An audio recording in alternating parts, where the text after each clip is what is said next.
In this episode, we're about to go back 100 years into the 1920s to one of the great teams in the National Football League, Philadelphia's first champion team, the Frankford Yellow Jackets. Author Brian Michael joins us to tell us all about it. This is the Pigskin Daily History Dispatch, a podcast that covers the anniversaries of American football events throughout history. Your host, Darin Hayes, is podcasting from America's North Shore to bring you the memories of the gridiron, one day at a time. Welcome to the deep archives of football history. We love to go back in time, talk about some of the great National Football League teams and pro teams and college teams. And today we're going to talk about one that we've really wrote a lot about in our book Maroon that we wrote with Jeffrey Payne just not too long ago. And that's the arch rival of the Pottsville Maroons, the Frankford Yellow Jackets. What an interesting team in the eastern Pennsylvania area, basically a burg of Philadelphia that really had a great impact on National Football League history with some excellent players and a championship. And before we get into the story with our guest, Brian Michael, who wrote a book about it, I'd like you to make sure you can hit that subscribe button. And if you like it, give us a thumbs up too. That really helps us out with our YouTube so we can bring you more great stories and videos here from Pigskin Dispatch. So without any further ado, let's go on to our interview. Hello, my football friends. This is Darin Hayes of PigskinDispatch.com. Welcome once again to the Pig Pen, your portal to positive football history. And welcome to another edition where we get to talk to an author that's wrote a recent book on some great football history. And this is really a fantastic time to have this author on. He has written about the Frankford Yellow Jackets. He is a returning guest, Brian Michael. Welcome back to the Pig Pen. Hello. Thanks for having me, Darin. Yeah, Brian. How exciting! Your book is out, the long-awaited and long worked on piece of art. Very awesome. So why don't you go ahead and read the title? Let's read the title. Let's let people know because some people are listening on the podcast. So. Sure. So Frankford Yellow Jackets, Philadelphia's first NFL team. So if people didn't know that, it's a great first kind of entry into hopefully judging the book by its cover. And we've got the champions, 1926, and of course myself and co-author Andrew Weiker. Yeah, very good book. I appreciate you sending me a copy of it. I really enjoyed it.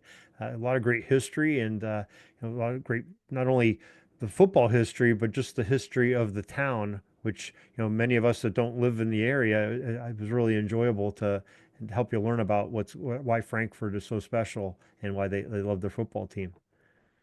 Yeah, absolutely. That was a really big part of the team.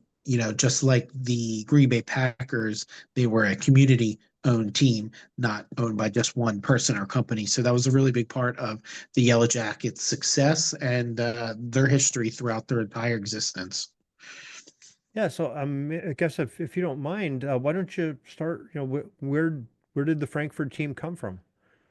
Sure. Yeah. So the Frankfurt Athletic Association was started in 1899, and they sponsored a football, baseball, rugby team when they first started up in Frankfurt.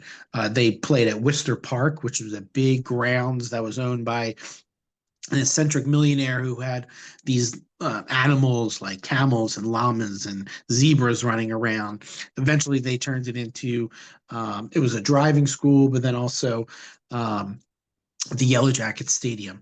Back when they first started, the Frankfurt Athletic Association, baseball was by far the biggest sport that they had. It brought in the most money. It had the most games, of course, for baseball. So that was really a big part of the organization, probably for the first 10 years or so. It wasn't until the FAA actually dissolved, reformed a couple years later. It was in 1912, and then football became the dominant sport. And once that happened, they really took off. So again, it's a neighborhood team, just like your neighborhood Boys and Girls Club or rec center, right? It was a bunch of local guys that were playing football, and they were really good, right? So they were beating teams. They eventually started playing and beating NFL teams. And by 1923, the NFL came knocking and invited them to join the league. Yeah, it's a really, really a cool story. I mean, sit there and think about that. 1899. I can only think of one other team but they still exist and that's been an NFL squad, and that's the Cardinals, who started it, at the end of the 19th century. So that's really special. That's, 20 some years before the Packers and the Bears and teams like that were even organized. So pretty cool. Yeah, no, it was, and we were just talking about recently, just kind of thinking, what if the team was still around and having that long history, still going? But unfortunately, they only lasted till 1931. But there's a lot of great stories in between. Yeah, absolutely. There certainly is. Now, I guess maybe just to clarify, because you have Frankford Yellow Jackets, then you have Philadelphia's first team. Why don't you tell us sort of the geographic location of Frankfurt in comparison to where the city of Philadelphia? Sure. Yeah. So Frankfurt is a neighborhood within Philadelphia. Before the entire city and county were incorporated together, it was its own city with its, own mayor and city council and police force. By the late 1800s, it was added to Philadelphia, but it's centrally located, so great for transportation routes. Um, Great for industry. There was a Frankfurt Arsenal, which was really a big place for jobs. So people lived there, a great working class neighborhood, and a main street too. There was a main street called, of course, Frankfurt Avenue. So that's where all the commerce took place. That's where all the neighbors met, certainly on the weekends. And eventually that's where the Yellow Jackets built their stadium. So you have, a city within the city, Frankfurt neighborhood. It was just on the lower end of Northeast Philadelphia, so just north of the center part of the city. And like I said, working class, industrial, not far from the distant sawmills, which was huge during the Industrial Revolution as well. So a lot of jobs there, a lot of business and schools, and just what started as neighborhood rivalries. There were different local teams that would play each other, and the games were so interesting that eventually the FAA in 1899 said, "Hey, let's harness all of our Frankfurtness into one team, right, and one organization." And they did, and they drew on players from those Oxford and Pennant clubs that came before the Yellow Jackets to find their early players, both for baseball and for football. And so, that was really a part of the genesis of the team and the organization, and the community. It was always a fabric of the community, and that was a big part of the Yellow Jackets. Now, it's interesting that, Frankfurt being a neighborhood in Philadelphia, and at that time in the early 20th century, one of the powerhouses of college football was University of Pennsylvania, the Penn Quakers. Now, was there a lot of Penn Quaker former players that joined on to Frankfurt? There was eventually, after they were reformed in 1912, they started to professionalize a little bit more. So it was fewer players from the neighborhood, more from these big time college programs like Nebraska and Michigan and Penn, of course, and Yale and Harvard. So that came into play, especially the 1919 Penn football team. There were several players, including Heine Miller, who later became the coach of the Yellow Jackets and of Temple football as well, and is very well known around early football circles. So that was a big part of it. But even in the early days in Philadelphia and Pennsylvania, but Philadelphia specifically, you had the blue laws.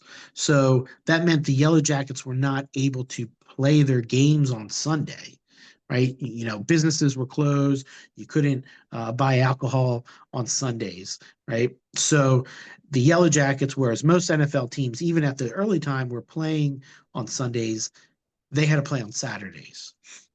But of course, all these big time college football teams were also playing on Saturdays. This was the 19 10s and 20s, where, like you said, Penn was huge, Penn State, Rutgers not too far away, Villanova, Lafayette were all really popular teams. So they had to compete with college football teams on Saturday, play their games on Saturday, and then often they would go play a road game on Sunday.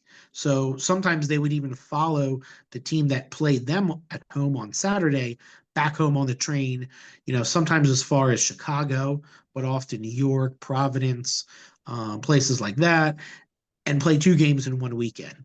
And that was unique to the Yellow Jackets. Most early pro football teams played their game on Sunday, and that was it. The Yellow Jackets regularly played two games a week, sometimes even three, especially with Thanksgiving games, which they took on because that was a popular tradition in Philadelphia, high school Thanksgiving games, and they wanted to get in on that, and they played Thanksgiving games. And in the last 5 or 6 years, played the Packers every year on Thanksgiving.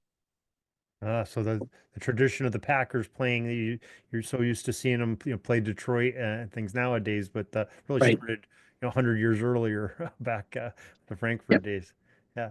So many of these are going to sound familiar to our listeners here because it's kind of a unique situation that, we've talked to Greg Tranter, who recently wrote the Providence Steamroller book, and they're great teams from that mid 1920s era and their championship.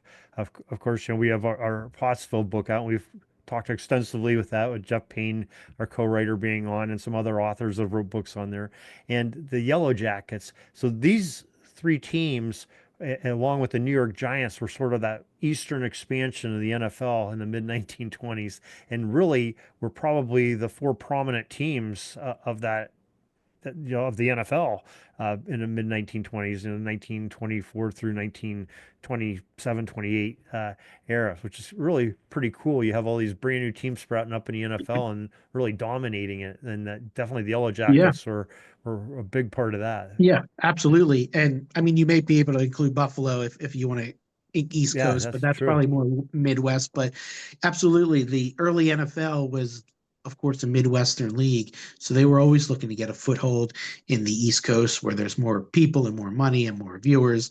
And they would try to start their own franchises or have, again, a wealthy owner, as we saw with the Maras or with Marshall eventually in DC.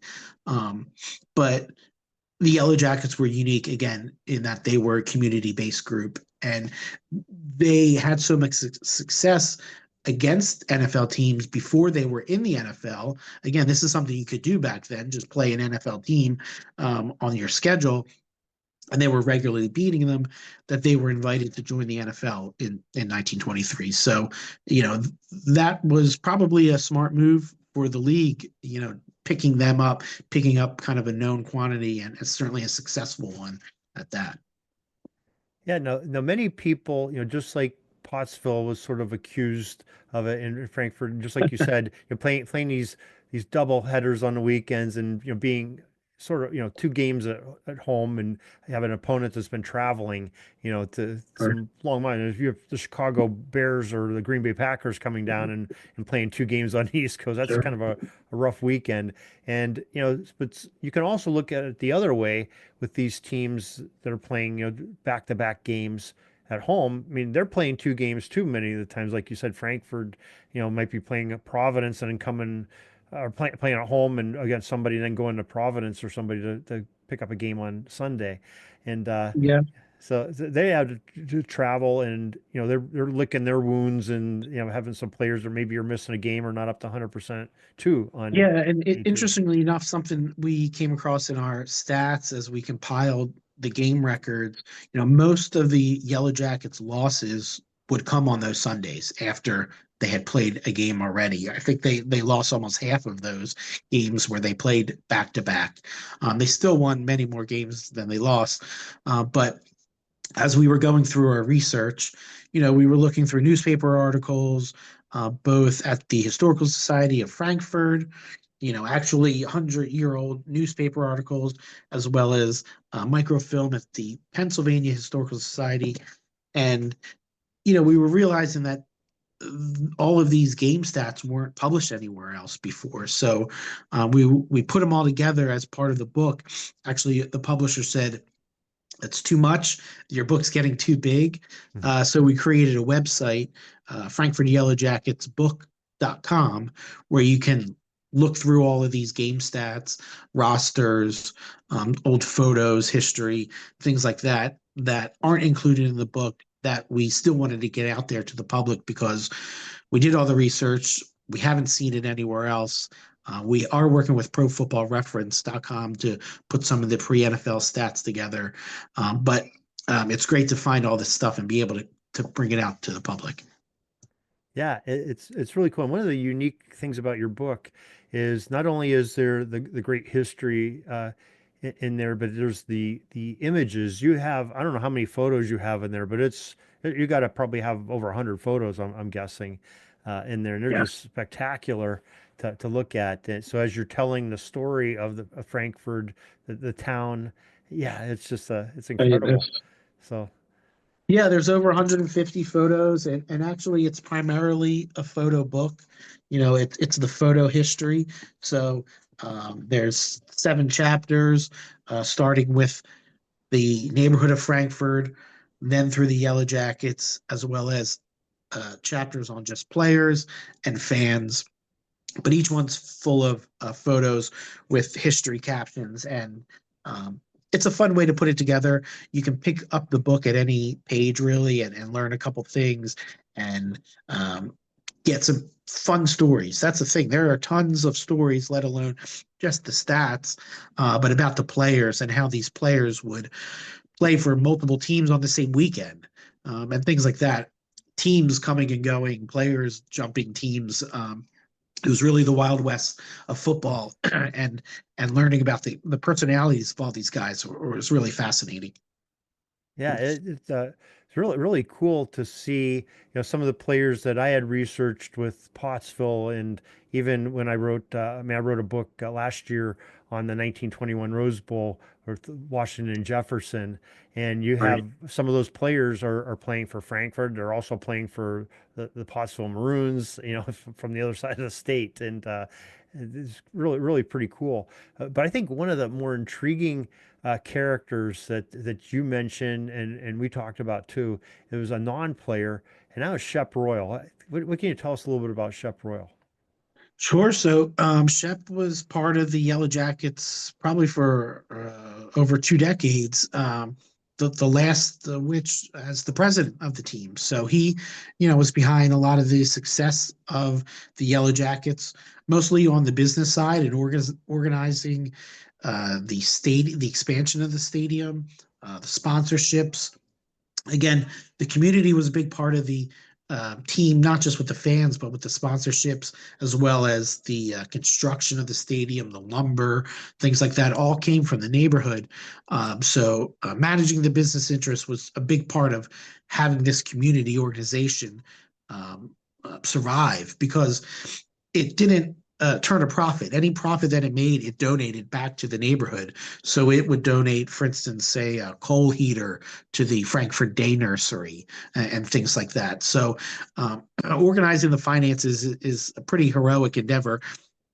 Him, as well as all the board of directors, were unpaid positions, right? So they did that, and one of his best moves, and maybe worse, was signing Guy Chamberlain to be the coach, and then mysteriously he had to leave right around the same time that Shep left and Theo Holden became president. So there was some politicking behind the scenes even back then, but he held it together for all of the teens and 20s, and really turned the Yellow Jackets into this successful NFL franchise that we're learning about today. Now, didn't even Shep leave? I mean, he dropped it. He was 1925, I think he was at the post, but the 26th season when Frankfurt ended up winning the NFL championship, Shep Royal wasn't in charge of the Yellow Jackets at that point. Wasn't that where he sort of stepped Yeah, down? that's where Theo Holden came on board. But yeah, he was always there behind the scenes too. He was still a board member and part of the organization, which is great because we were able to find all of this information at the Historical Society of Frankfurt. We have, roll call from meetings. We have accounting ledgers. We have the notes from the games, baseball and football, and programs too, which even then would look back on previous years and tell stories of previous years and tell stories about players. So having all them preserved at the Historical Society was amazing, and putting the pieces together. It really helped with putting the pieces together. But even still, as you know, they don't always fit perfectly, right? You have players, like we said, playing on the same different teams the same weekend, sometimes with different names too, or partial names that you come up with. And that was a really hard part about putting the book together, as opposed to with our Eagles book that we did before. A lot of that history is out there and it can be checked from multiple sources. This Yellow Jacket stuff, was pretty much primary sources only, and whatever we could get our hands on, we were looking for, and we looked at. So it was that part was really interesting. Yeah, it sounds like you had some great people on your side with not only the historical society, but you also have a relative of one of the famous players of Frankfurt who Sure. did the forward, and one of my favorite people, and such a great preservationist of early pro football, and that's Mike Moran, and of course his father being Hat Moran, who played one of the teams he played on was the Yellow Jackets. So Yes, it's very interesting. So why don't you tell us? I mean, if it's you right can. there. There's Yeah. Hammer. Oh yeah. So Very very distinct looking guy. yeah, and Mike, has a really great collection of things that, not only associated with his father, but a lot from the Giants when he played there and things like that. So I'm sure he was A great a good website too. resource. Yeah, check out his Yeah. website. Yes. Yeah, yeah, Hatmarian.org, if I yeah. remember correctly, right? Yeah.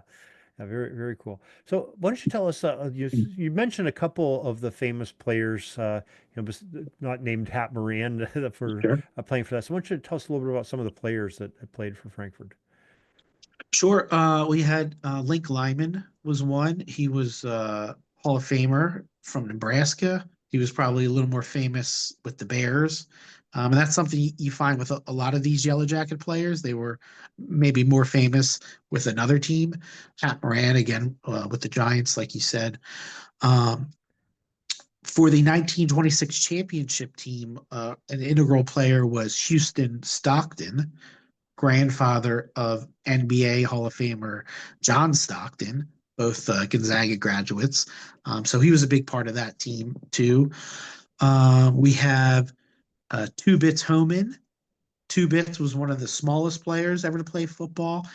He was 5'5", and also credited for inventing the touchdown dance. He, after scoring a touchdown, he held the ball, went over to a teammate, shook his hand, and shook the official's hand, and handed the official the ball, all before returning back to his team. Whereas before, he would just drop to the ground like a rugby try. He gets credit for inventing the touchdown dance. Oh, I interesting. mentioned Guy Chamberlain. He came over as a previous coach from the Cleveland Bulldogs, Canton Bulldogs, and he had won 3 championships already. So when he came over in 25, he really professionalized the team, and was a big part of that 1926 championship, and he would probably get a lot of credit for that. His veteran leadership on the field and just organization in general. So Guy Chamberlain, pretty famous as well, Hall of Famer. Um, Yeah, who else? pretty incredible run he had. You just sit there and think about, what was it, from 1921 through 26? He Mhm. only missed 1 year of not being on a team that won a championship. I think it Yeah, was something like that. yeah, Yeah. yeah. He's like the Yogi Bear of Right. of early football. So yeah, he was big. Um, Lud Ray, we had mentioned the early 1919 Penn team. Lud Ray, he was later the Eagles coach, first head coach, but he was on the Yellow Jackets as well. And it's great. We have a lot of these player profiles on the website. We have a list of all the players that have played, but we also have some select biographies listed as well. But since we've had the site up, we've been getting some emails from people who say their grandfather or their uncle has played, and we're starting to collect more and more stories on all these players. So there are plenty that aren't just in the Hall of Fame, right? But they all have interesting stories. There was one, Dr. Joe Alexander, who was a doctor up in New York City and would come down on the weekends and play for the Yellow Jackets and probably play for the Maroons and a couple other teams. And he would go back and forth between being a doctor and that. Ray Crowther, who was the captain of the team, he was a boxer, I think in the Olympics too, but he invented the tackling sled that we all see throughout OTAs and summer camps and stuff. So he invented the tackling sled. Again, early football days. This was 3 yards in a cloud of dust type football before we really got things going, like we do today. But these guys were playing just for fun, usually for $10, maybe $50 a game. By the 20s, some of the better players were making maybe $100 or $200 a game. But interestingly enough, for road games, all the players only would make 60% of their home wages. So you actually got paid less for the road games too. So that's what you were working with. Most of the players had jobs in the city or in other cities. And this was for the love of the game, basically. Yeah, it's always, I always find it interesting the pay of professional football. Of course, it starts with Pudge Heffelfinger. I think he made $250 his first game, and it sort of Wow. went downhill, down to like the $10 mark at some points, 20, 30 years after that. And now, God, the guys are, on the verge of being billionaires, by the time their Of careers are course. done. Yeah. Yeah, no, it was a lot different game back then. You have some of the same teams as we've mentioned, same franchises still around. So it's amazing that they've stuck around for so long. But it was certainly a different game back in those days. Yeah, fascinating book, folks. I mean, I highly recommend it. Especially you listen to this show. We're back in that era, the 1920s, quite a bit, and in pro football. And Brian and his co-author and everybody else that's contributed has really poured their heart and love of football into this book, and it really shows. And it's a great thing. It was a long awaited. Was hearing rumors of it for a long time, and I know we touched base on it a couple of times. Actually, we had Brian on probably 4 or 5 years ago talking about the Frankford Yellow Jackets, and we were doing a series on early football. So it got some of the rudimentary parts of your research, I'm sure, on there. So Yes, yes, it has been a process. It started with our Eagles book when we were looking for pre-Eagles history and photos, and we went over to the Historical Society of Frankfurt.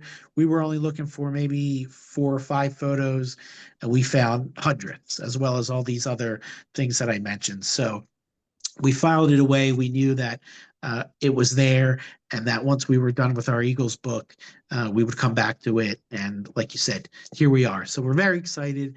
It's 2025 now, but next year will be the 100th anniversary of their NFL championship. So we're even more excited for next year, having the book out and getting to do some events and maybe some cool things for the Yellow Jackets then.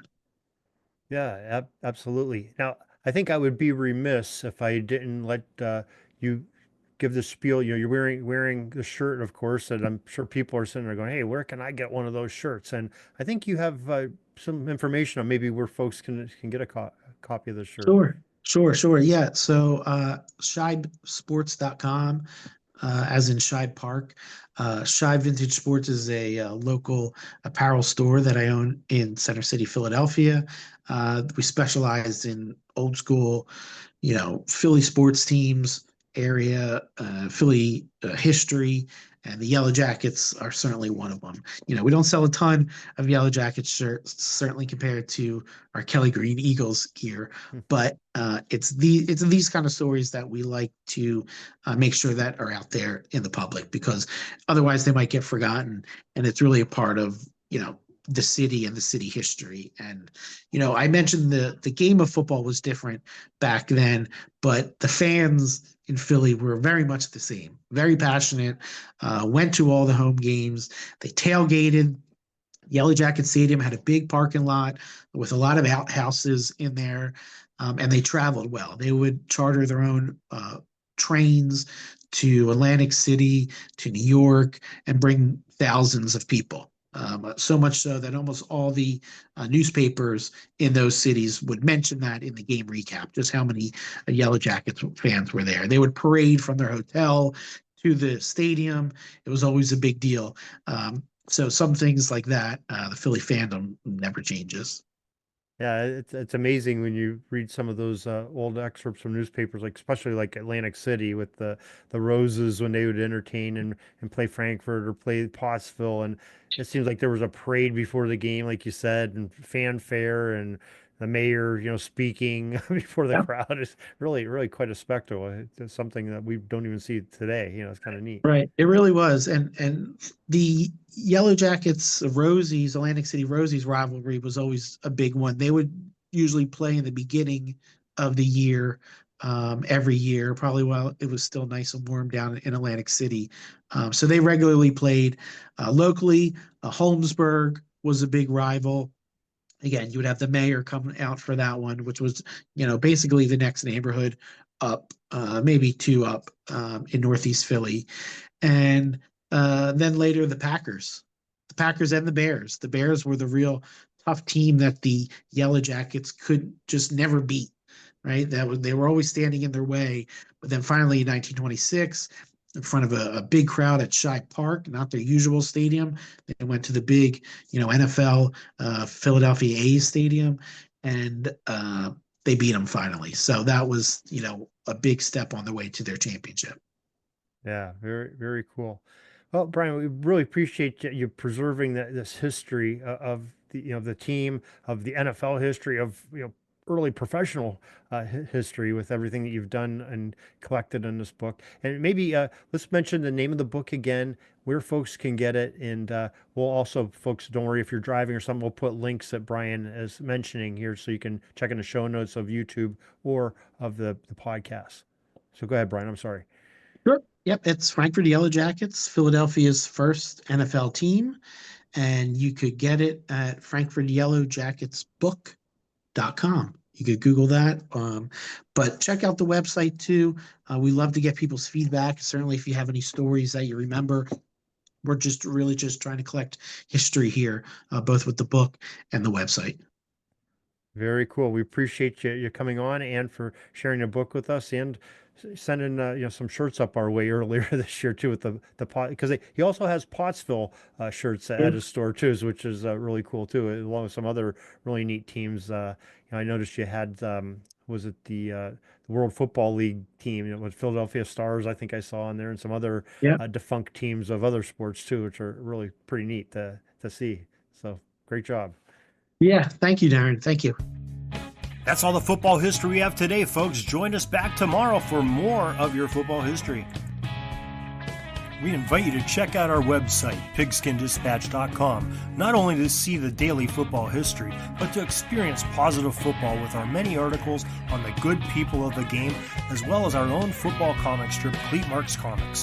Pigskindispatch.com is also on social media outlets, Facebook, Twitter, Instagram, and don't forget the Pigskin Dispatch YouTube channel to get all of your positive football news and history.